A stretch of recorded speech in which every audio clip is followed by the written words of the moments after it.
وإن تعجب فعجب قولهم أإذا كنا ترابا أإنا لفي خلق جديد أولئك الذين كفروا بربهم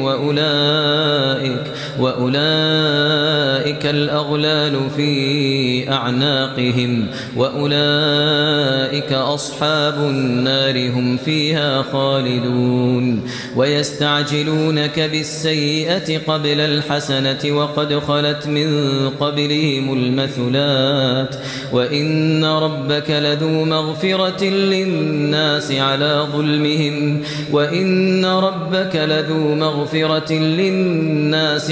ظلمهم وإن ربك لشديد العقاب وإن ربك لذو مغفرة للناس